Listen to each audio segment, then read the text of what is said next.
स्वाध्यायः परमः। Doctor Baba Saheb Ambedkar open university.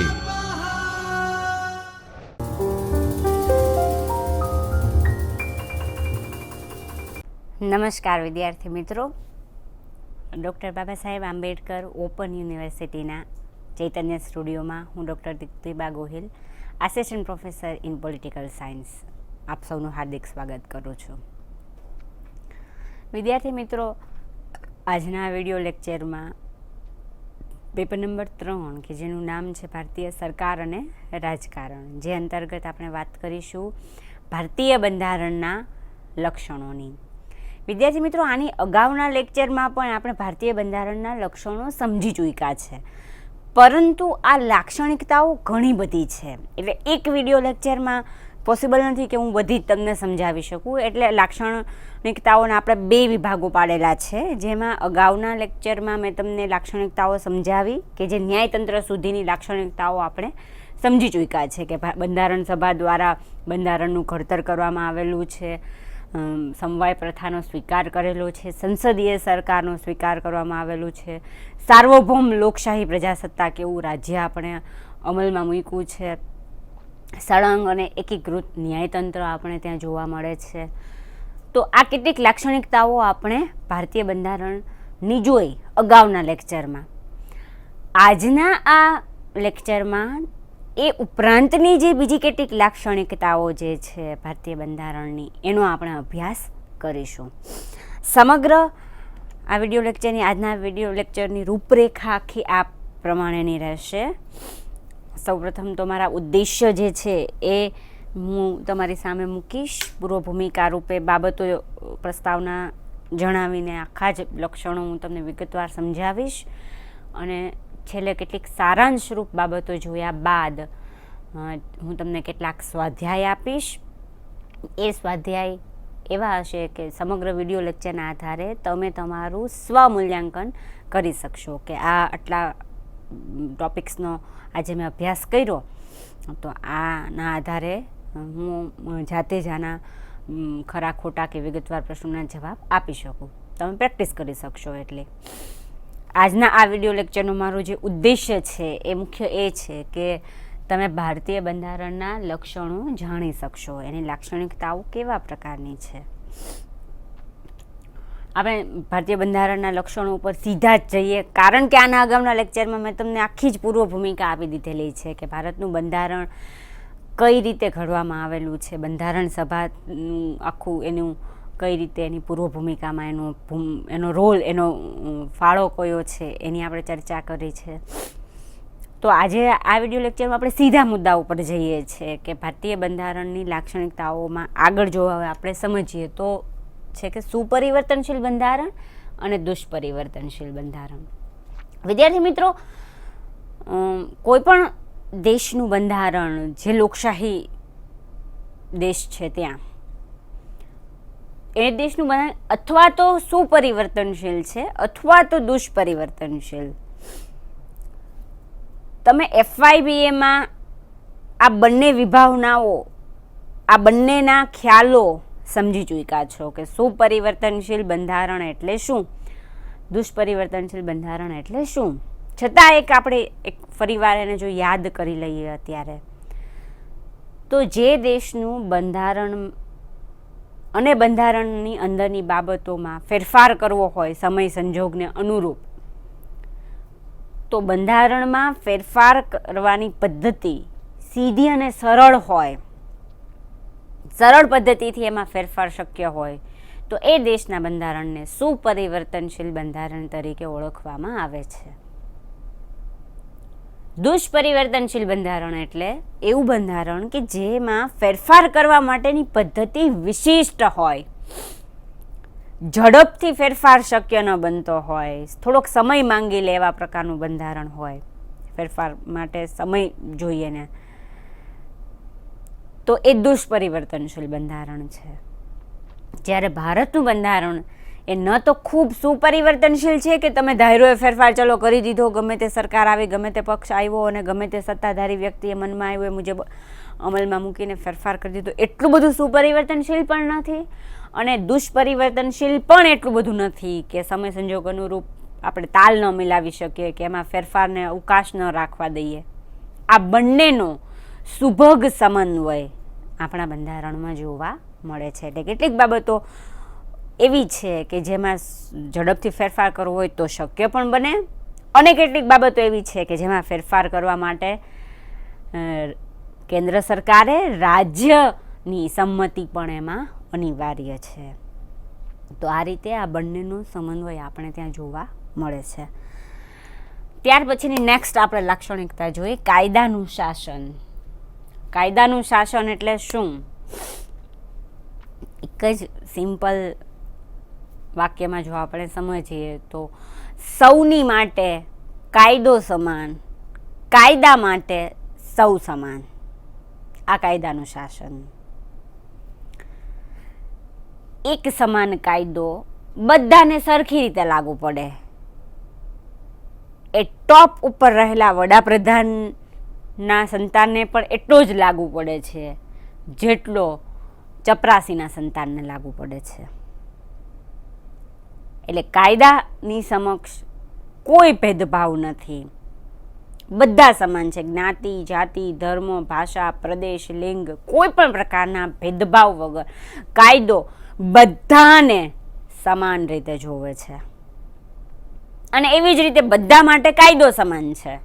એટલે સૌ માટે કાયદો સમાન અને કાયદા માટે સૌ સમાન. તો આવું કાયદાનું શાસન જે છે એ આપણે ત્યાં અમલમાં છે.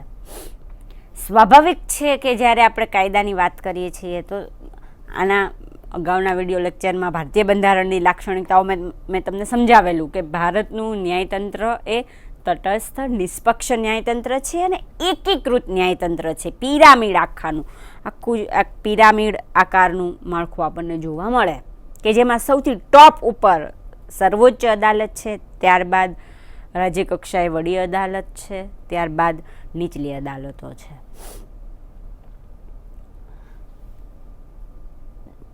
કોઈ પણ દેશમાં ખૂબ વધારે પ્રમાણમાં કાયદાઓ હોવા એ શું યોગ્ય છે? હોવા જોઈએ? કાયદો શા માટે છે? આ બધા પ્રશ્નો તમારા મગજમાં સાથે સાથે થતા હશે, જેના જવાબો તમે પહેલાં શોધવાનો પ્રયત્ન કરો, વિશેષ વાંચન કરો. એ માટે તમે જાતે એનું ચિંતન કરો, કારણ કે FYBAમાં તમે આ ભણી ચૂક્યા છો. આમુખ ભારતીય બંધારણની અગત્યની લાક્ષણિકતા છે કે ભારતે આમુખનો સ્વીકાર કર્યો છે. આ આમુખ એટલે શું? આમુખ એ પોતે બંધારણ નથી. આ વસ્તુ ક્લિયર છે, તમે સમજો. ઉદાહરણ સાથે આપણે થોડુંક સમજીએ. દાખલા તરીકે કોઈ એક પુસ્તક છે, તો એ પુસ્તકની પ્રસ્તાવના હશે. શરૂઆતના જ પાનામાં તમે એનો પ્રાસ્તાવિક ભાગ, પ્રસ્તાવના તમે જોઈ શકશો કે જેમાં લેખકે એ પુસ્તક લખવા પાછળના હેતુઓ જણાવ્યા હશે, દર્શાવ્યા હોય કે મારા લેખન કાર્ય, આ પુસ્તક લખવા પાછળના કારણો આવા છે, આવી પૂર્વ ભૂમિકા એની છે, એ પુસ્તકમાં મુખ્ય હાર્દરૂપ બાબતો આવા પ્રકારની છે, એણે એમાં સ્પષ્ટ કર્યું હશે.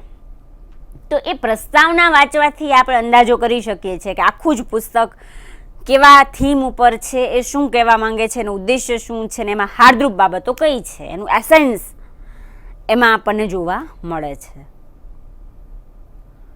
એવી જ રીતે સમગ્ર બંધારણમાં શું છે, આખું બંધારણ જો આપણે ન વાંચીએ પણ માત્ર જો એનો આમુખ જોઈ લઈએ તો એ ખાલી આમુખના આધારે આપણે એવું સમજી શકીએ, એવો અનુમાન કરી શકીએ છીએ કે આખા જ બંધારણમાં શું હશે.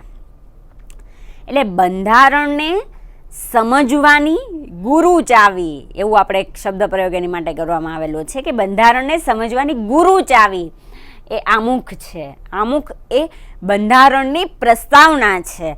આમુખ એ બંધારણની પ્રાસ્તાવિક ભાગ છે. આમુખ એ બંધારણનું હાર્દરૂપ તત્વ છે, એનું હાર્દ છે, બંધારણનું હૃદય છે.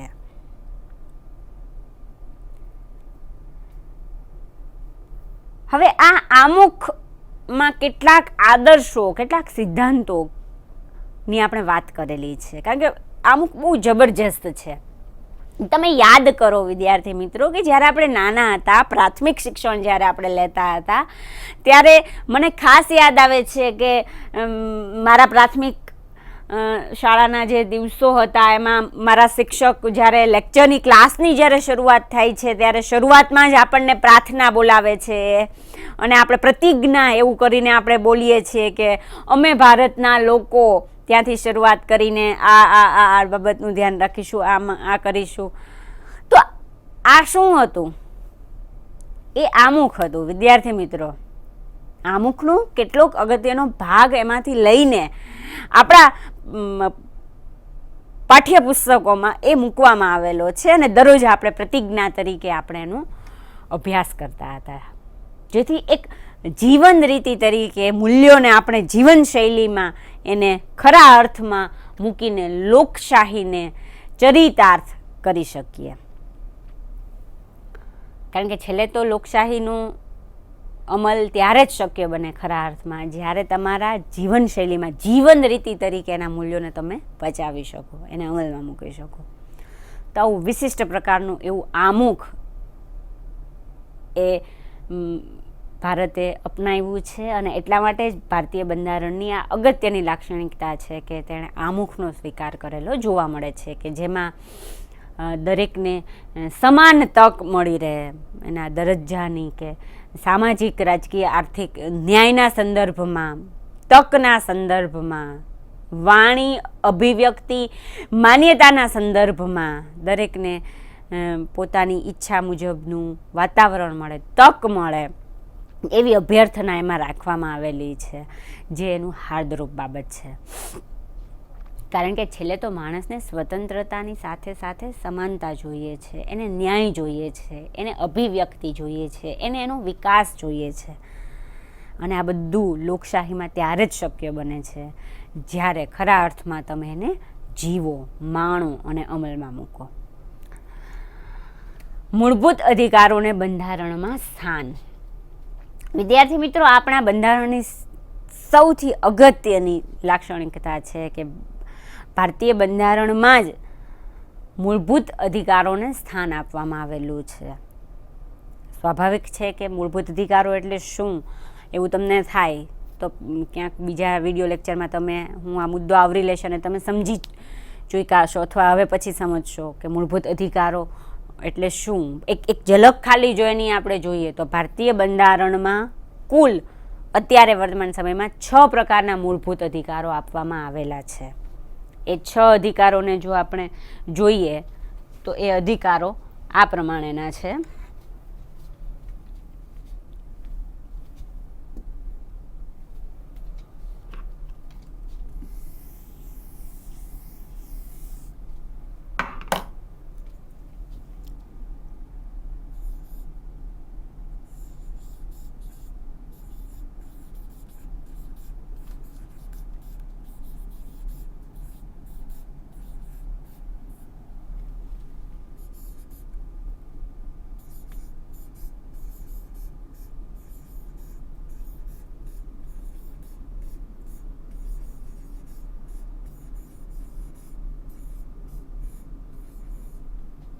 સમાનતાનો અધિકાર સૌથી પહેલો એનો અધિકાર છે.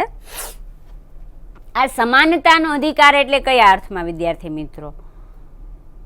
સમાનતા એટલે દરજ્જા અને તકની સમાનતા, કોઈ પણ પ્રકારના ભેદભાવ વગર, એટલે કે લિંગ, જાતિ, ભાષા, ધર્મ, પ્રદેશ આવા કોઈ પણ પ્રકારના ભેદભાવ વગર દરેકને એક સમાન તક આપવી એ સમાનતાના અધિકાર અંતર્ગત આવરી લેવામાં આવેલી છે.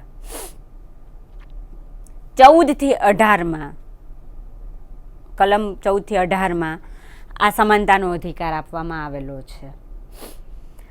આ સમાનતામાં કાયદા સમક્ષની સમાનતાનો પણ સમાવેશ કરવામાં આવેલો છે.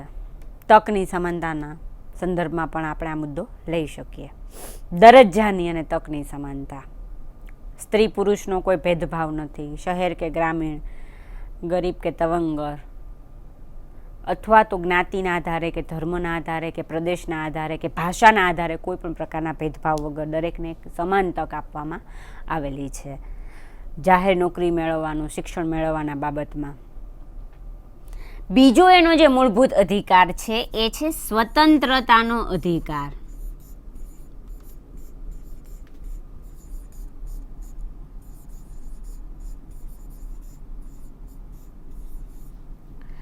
આ સ્વતંત્રતાનો અધિકાર કલમ 19 લઈને આપવામાં આવેલો છે અને એ અંતર્ગત જુદા જુદા પ્રકારની સ્વતંત્રતાઓ જોવા મળે છે. 7 પ્રકારની સ્વતંત્રતાઓ છે. વાણી અને અભિવ્યક્તિની સ્વતંત્રતાઓ, અખબારી સ્વાતંત્ર્ય, રોજગારી મેળવવાની સ્વતંત્રતાઓ. સ્વતંત્રતા માણસ નહીં પરંતુ સમગ્ર જીવ સૃષ્ટિમાં સમગ્ર જીવ માત્રને પ્રિય હોય છે, કારણ કે સ્વતંત્રતા મળે તો જ માણસ પોતાનો સર્વાંગી વિકાસ કરી શકે. નાનું બાળક હોય અને એને તમે ફ્રીડમ ના આપો, એને સ્વતંત્રતા ન આપો તો એ પણ અકળાઈ જાય છે. એટલે સ્વતંત્રતા વિના સમાનતા નકામી છે અને સમાનતા તમે આપશો પણ સ્વતંત્રતા નહીં આપો તો એ પણ એનો કોઈ મહત્વ નહીં રહે. તો લોકશાહીમાં મૂળભૂત અધિકારોમાં જ આને સમાવવામાં આવેલી છે ને બંધારણમાં જ મૂળભૂત અધિકારોમાં આ આપવામાં આવેલી છે કે લોકોને સમાનતા પણ છે અને સ્વતંત્રતા પણ છે. લોકો સ્વતંત્ર છે પોતાની ઈચ્છા પ્રમાણેનો વ્યવસાય કરવા માટે, પોતાની ઈચ્છા મુજબનું શિક્ષણ મેળવવા માટે, પોતાની ઈચ્છા મુજબનું કાર્ય કરવા માટે. અખબારી સ્વાતંત્ર્ય છે આપણે ત્યાં, અભિવ્યક્તિની સ્વતંત્રતા છે, સભા અને સરઘસ કાઢવાની સ્વતંત્રતા આપણે ત્યાં છે. ત્યારબાદ ત્રીજો મૂળભૂત અધિકાર જોઈએ તો ધાર્મિક સ્વાતંત્ર્યનો અધિકાર.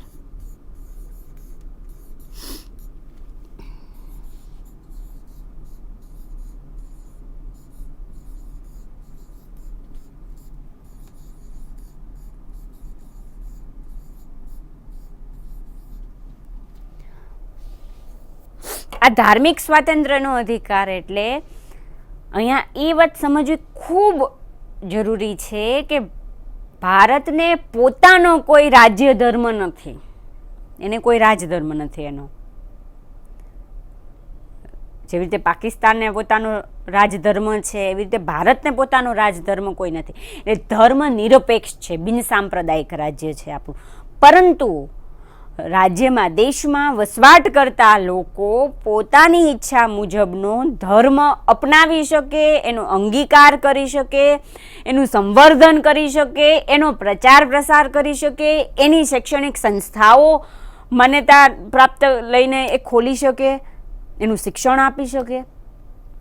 તો ભારતમાં વસવાટ કરતા લોકોને પોતાના ધર્મની સ્વતંત્રતા છે કે એણે કયો ધર્મ સ્વીકારવો. આ બહુ મોટી વાત છે. ઘણીવાર ધર્મના આધારે એટલો આ મુદ્દાને એવા એંગલથી લેવામાં આવે છે, જોવામાં આવે છે અને ક્યાંક કોઈક રીતે એને રાજકારણ સાથે જોડી દેવામાં આવે છે. ધર્મ તો આખી અલગ જ બાબત છે. ગાંધીજીએ ધર્મ અંગે બહુ સરસ મજાની વાત કરી છે. તો આ ધાર્મિક સ્વાતંત્ર્યની વાત અહીંયા કરવામાં આવેલી છે કે કોઈ પણ દેશમાં આ અધિકાર આપવામાં, દરેક દેશમાં આપવામાં જ આવેલો એવું જરૂરી નથી, પણ ભારતમાં આપવામાં આવેલો છે કે ભારતનો કોઈ પણ નાગરિક પોતાની ઈચ્છા મુજબનો ધર્મ પાળી શકશે, એનું સંવર્ધન કરી શકશે. ત્યારબાદ ચોથો એનો મૂળભૂત અધિકાર છે શોષણ સામે વિરોધ કરવાનો અધિકાર.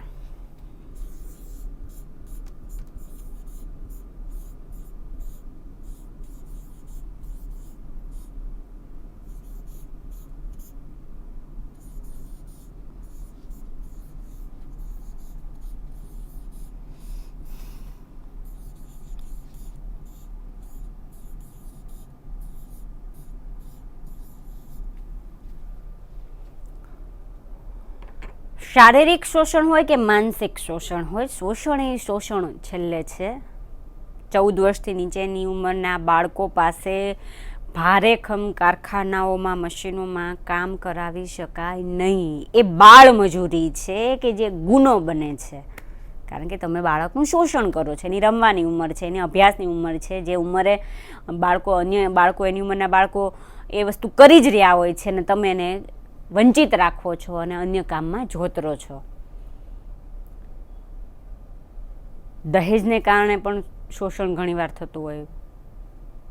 પતિ જ્યારે પત્નીની મારઝોડ કરે છે તો એને શારીરિક કે માનસિક ત્રાસ આપે છે. દહેજને કારણે સાસુ વહુને માનસિક ત્રાસ આપે છે.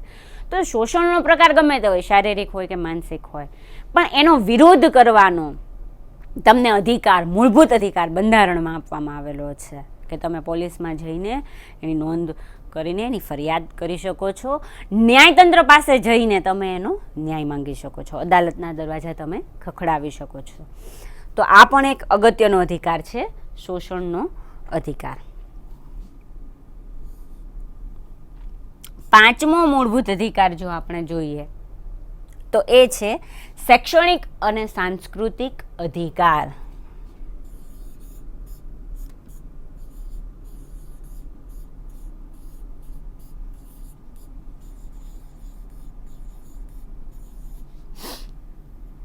સાંસ્કૃતિક અધિકાર.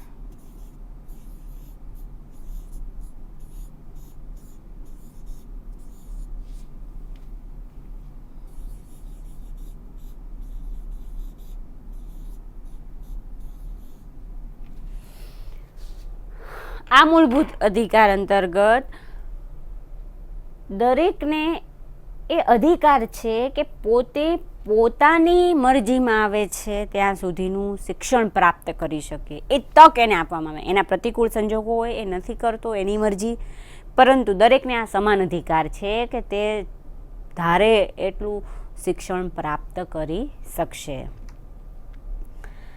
સાંસ્કૃતિક અધિકાર એટલે દરેકની પોતાની એક ચોક્કસ ભાષા છે, એક સંસ્કૃતિ છે. કારણ કે ભારત માટે એવું કહેવાય કે ભારતમાં વિવિધતામાં એકતા જોવા મળે છે, કે જેમાં અલગ અલગ સમુદાયો, અલગ અલગ વર્ગ, અલગ અલગ ધર્મ, ભાષા, પ્રદેશના લોકો વસવાટ કરે છે. દરેકની એક ચોક્કસ સંસ્કૃતિ છે, દરેકનું પોતાનું ચોક્કસ કલ્ચર છે. તો દરેકને અધિકાર છે પોતાની ભાષા, લિપિ, સંસ્કૃતિ જાળવવાનો, એનું સંવર્ધન કરવાનો. દરેકને પોતાની પ્રાદેશિક બોલીઓ છે તો એ હોવી જોઈએ. એની માટે આપણને ગર્વ અનુભવ હોવો જોઈએ.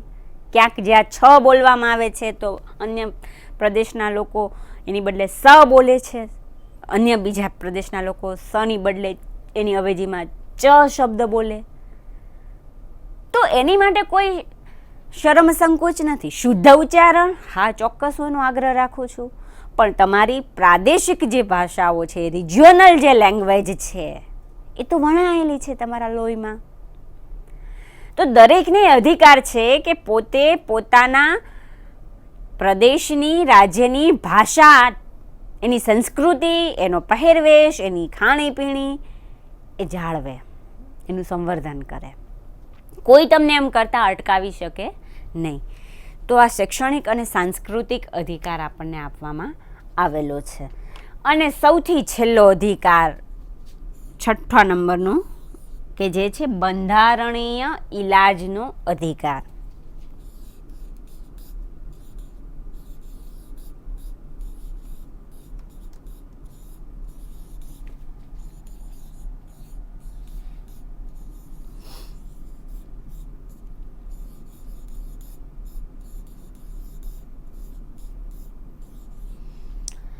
આ બંધારણીય ઇલાજનો અધિકાર ખૂબ અગત્યનો છે. ડૉક્ટર બાબા સાહેબ આંબેડકરે પણ આ અધિકારનું મહત્ત્વ ઘણું બધું દર્શાવ્યું છે કે ઉપરોક્ત આપવામાં આવેલા આ 5 અધિકારોનો જો ભંગ થાય અને તમને એવું લાગે છે કે મારે અદાલતમાં જવું છે, તો આ અધિકાર અંતર્ગત તમે અદાલતમાં જઈને એના દ્વાર ખટખટાવી શકો છો અને અદાલત પાસેથી તમે એનો ન્યાય માંગી શકો.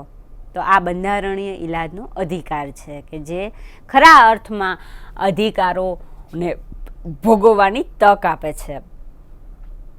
આ ભારતીય બંધારણમાં આપવામાં આવેલા મુખ્યત્વે 6 મૂળભૂત અધિકારોની આપણે સમજ પ્રાપ્ત કરી. એટલા માટે કે ભારતીય બંધારણની આ અગત્યની લાક્ષણિકતાઓ છે, કારણ કે મૂળભૂત અધિકારો એ ખૂબ પાયાના છે.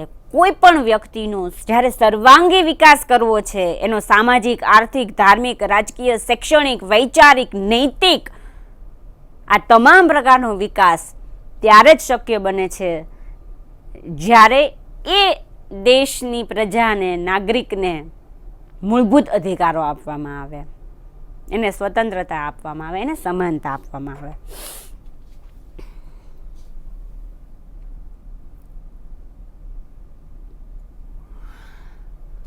વિદ્યાર્થી મિત્રો, અહીંયા એક યાદ રાખવા જેવી બાબત એક એ છે કે મૂળભૂત અધિકારોમાં પહેલા 7 મૂળભૂત અધિકારો આપવામાં આવેલા હતા. એટલે કે 7મો અધિકાર એ મિલકતના સંદર્ભમાં હતો, પરંતુ હવે એ અધિકારને કાનૂની અધિકાર બનાવવામાં આવેલો છે. મૂળભૂત અધિકારમાંથી એને બંધારણીય સુધારા દ્વારા રદ કરવામાં આવેલો છે, જે આપના ખ્યાલમાં હોવું જોઈએ.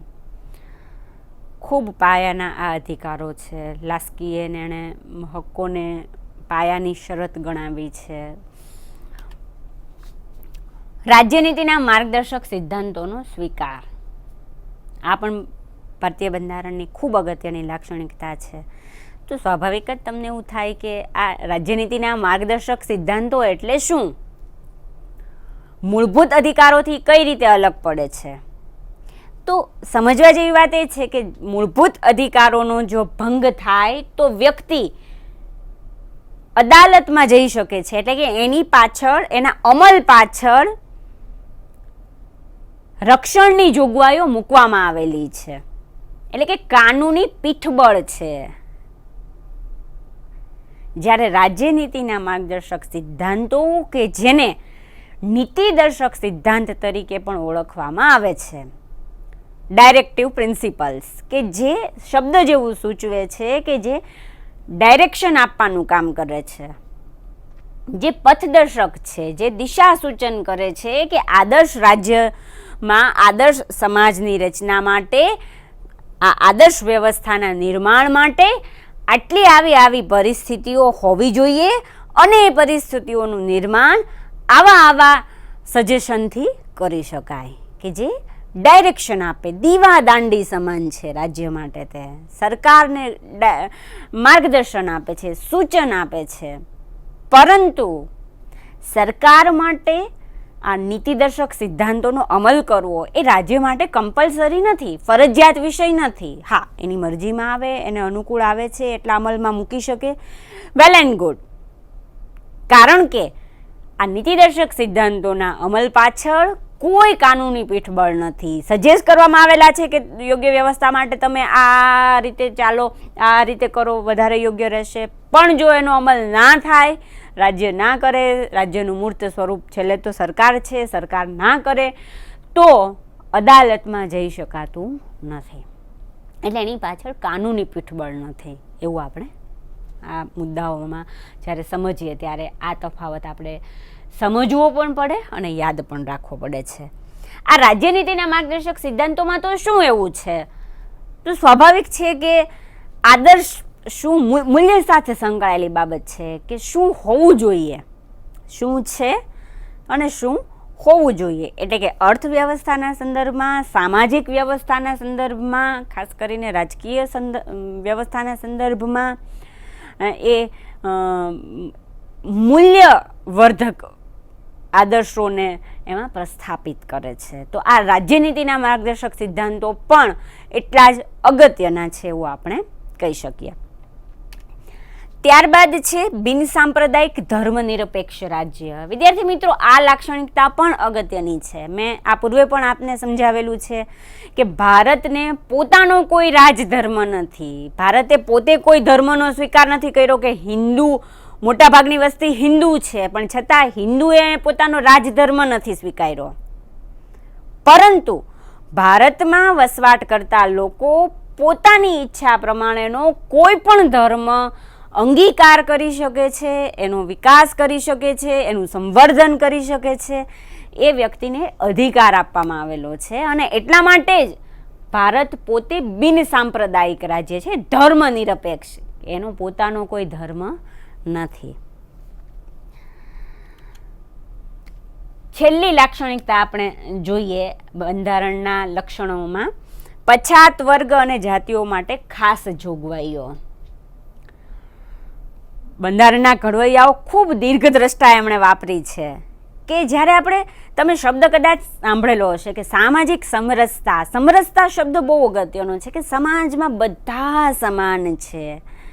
વર્ગ, જાતિ, ભાષા, ધર્મ, પ્રદેશના કોઈ પણ ભેદભાવ હોય છતાં આપણે બધા એક છીએ, બધાને સમાન તક છે પોતાના વિકાસની. હું વિકાસ પામું, તમે વિકાસ પામું, પણ ક્યારે બને? સમરસ વાતાવરણ હોય ત્યારે. પરંતુ જે તે સમાજનું જે વાતાવરણ હતું, સમાજ વ્યવસ્થા હતી, એ વ્યવસ્થામાં ક્યાંક ડિસ્ટર્બન્સ ઊભું થયેલું અને એમાં ક્યાંક આપણને પ્લસ માઇનસ ઉપર નીચે ચિત્ર આપણું સમાજનું આપણને જોવા મળતું, જેના કારણે બધાને એક કરવા માટે થઈને, એક પ્રવાહમાં જોડવા માટે થઈને આ જોગવાઈ કરવામાં આવેલી છે કે જે વંચિત વર્ગ રહેલો છે, જે પછાત વર્ગ છે, પછી સ્ત્રીઓનો વર્ગ છે કે જે જાતિના સંદર્ભના વાત આપણે કરીએ તો એ વર્ગને સામાન્ય વર્ગ સાથે જોડવા માટે, પ્રવાહમાં લાવવા માટે ખાસ જોગવાઈ કરવામાં આવેલી છે. શૈક્ષણિક બાબતોમાં એમની કેટલીક અનામત રાખવામાં આવેલી છે, અન્ય બીજી કેટલીક બાબતોમાં એમને નોકરી ને તકની બાબતોમાં એમને અનામત રાખવામાં આવેલી છે, એમને અમુક લાભ આપવામાં આવે છે. તો એનું કારણ આ છે. તો દીર્ઘદ્રષ્ટા વાપરીને બંધારણના ઘડવૈયાઓએ આ પણ જોગવાઈ એમાં કરેલી છે કે જે ભારતીય બંધારણની વિશિષ્ટ લાક્ષણિકતા છે. આટલી લાક્ષણિકતાઓ આપણે અભ્યાસ કર્યા બાદ સારાંશ રૂપ બાબતોમાં આપણે એવું કહી શકીએ છેલ્લે કે મૂળભૂત અધિકારોને બંધારણમાં સ્થાન આપવામાં આવ્યું છે, જે ખૂબ મોટી અને અગત્યની બાબત છે. રાજ્યનીતિના માર્ગદર્શક સિદ્ધાંતોનો આપણે સ્વીકાર કર્યો છે. મૂળભૂત અધિકારોનો તો સ્વીકાર કર્યો જ છે, પણ સાથે સાથે ડાયરેક્ટિવ પ્રિન્સિપાલ્સ, નીતિદર્શક સિદ્ધાંતોનો પણ આપણે એમાં સ્વીકાર કર્યો છે. આમુખનો સ્વીકાર કર્યો છે કે જે બંધારણનું હાર્દરૂપ બાબત છે, બંધારણની પ્રસ્તાવના. સુપરિવર્તનશીલ બંધારણ અને દુષ્પરિવર્તનશીલ બંધારણનો સમન્વય ભારતના બંધારણમાં જોવા મળે છે. એટલું સ્થિતિસ્થાપક પણ નથી, જડ પણ નથી, એટલું ગતિશીલ પણ આપણું બંધારણ નથી કે ગમે તે ફેરફાર પોતાની મનમાં આવે એ રીતે મરજી મુજબ કરી શકે. છેલ્લે કેટલાક સ્વાધ્યાય મેં આપેલા છે. મેં અગાઉ આપને કીધું હતું કે આપણે કેટલાક સ્વાધ્યાયો જોઈ લઈશું. ફટાફટ એક નજર કરી લઈએ, એક ક્વિઝ જેવું કરી લઈએ. ભારતના બંધારણમાં કુલ 6 મૂળભૂત હકો આપવામાં આવ્યા છે. વિધાન સાચું કે ખોટું જણાવો. સમાનતાનો અધિકાર કલમ 14 થી 18 રજૂ કરવામાં આવ્યો છે. ભારત બિન સાંપ્રદાયિક ધર્મનિરપેક્ષ રાજ્ય છે. સાચું કે ખોટું તે જણાવો. થોડીક પરીક્ષાલક્ષી જો તમને પ્રેક્ટિસ મળે તો એ માટે અહીંયા બહુ વૈકલ્પિક પર પ્રશ્નો પણ મેં મૂકેલો છે કે ધાર્મિક સ્વાતંત્ર્યનો અધિકારની કલમ કઈ છે. એના option A, B, C, D આપેલા છે. સાચો ઓપ્શન તમે પસંદ કરીને જવાબ તમારી રીતે શોધીને એમાં આપી શકશો. ઘણીવાર તમને એવું થાય કે પરીક્ષામાં આ મુદ્દો કઈ રીતે પૂછાઈ શકે. તો પરીક્ષાલક્ષી જો વિગતવાર પ્રશ્નોની દ્રષ્ટિએ જો તમને પ્રેક્ટિસ કરી હોય તો એ પ્રશ્નનો જવાબ તમે તમારી રીતે આપી શકશો. પ્રશ્ન આ રીતે છે કે ભારતીય બંધારણના લક્ષણો વિગતવાર સમજાવો. અહીંયા મેં સંદર્ભ સૂચિ આપી છે, જેનો ઉપયોગ કરીને તમે વિશેષ વાંચન પણ કરી શકો છો, જેનો સંદર્ભ મેં પણ અહીંયા ટાંકેલો છે. તો આજના આ વિડીયો લેક્ચરમાં આપણે બંધારણના લક્ષણો વિશે વિગતવાર અભ્યાસ કર્યો. ફરીવાર આપણે મળીશું કોઈ નવા જ વિષય સાથે, નવા જ ટોપિક સાથે. ત્યાં સુધી તંદુરસ્તીની શુભકામનાઓ. નમસ્કાર. સ્વાધ્યાયઃ